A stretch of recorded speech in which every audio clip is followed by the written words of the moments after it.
When Jesus performed his first miracle, the turning of water into wine, way back in chapter 2, the wine taster said to the bridegroom, "You've left the best till last."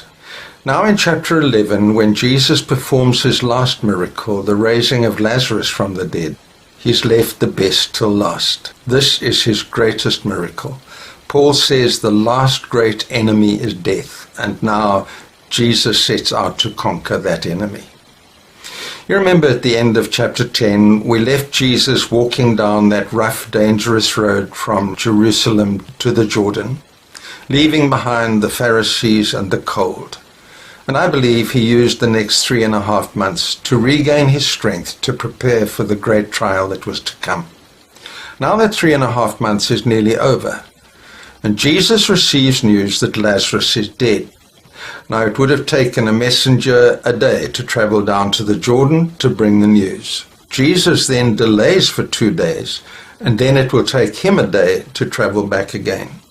So when he arrives, Lazarus has already been dead for 4 days. Why do you think Jesus delayed those 2 days? Well, there was a belief at the time that the spirit hovered around the body for 3 days, and then left, and then death was irrevocable. You know, I love talking about the garden tomb. Just look at this. High up, there's a little opening facing the sky. What do you think that's for? Well, partly it was to let light in. Partly it was to let smell out, and it's up above head level, so hopefully it won't be too offensive. But there is a belief that with that window facing upwards, it was to let the spirit out on the 3rd day. And so Jesus waits until the 4th day so that people will know that Lazarus' death is irrevocable. And then when he raises from the dead, they will know that the Son of Man has power even over death.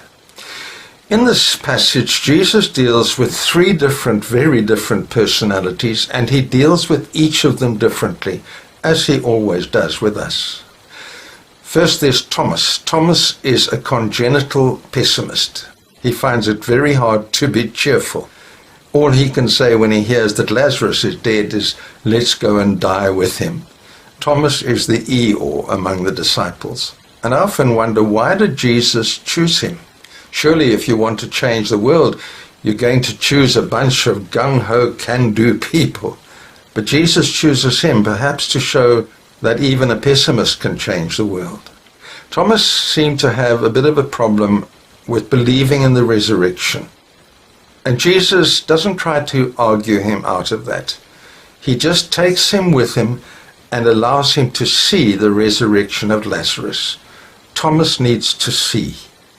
And later in chapter 20, where he can't bring himself to believe in the resurrection of Jesus, "Unless I see," Jesus appears and says, "Look." And then there's Mary. Mary is the naturally reflective person, somewhat introverted. When Martha rushes out to meet Jesus, she just stays at home weeping. She's an intensely emotional person. She adores Jesus. She just sat at his feet, drinking in everything he could give. And she's extravagant in her love. She pours tears onto his feet, anoints them with a really expensive perfume.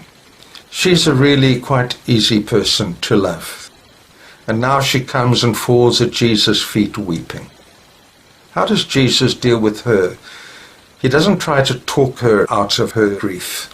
He doesn't even try to talk her through her grief. He simply gets down next to her and says, "Show me where you've laid him." And they go together to the place of pain. And that wonderful word, Jesus wept. He helps her by empathy. By the way, why do you think Jesus wept? He knew that within a few minutes he was going to raise Lazarus from the dead, and there would be no more need for weeping. I think he wept with her because Jesus always weeps with those who weep. But there might be more.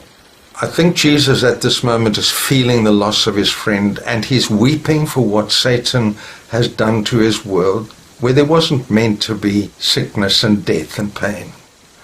And I wonder, as Jesus looks at what we're doing to his world now, I think he might be sobbing.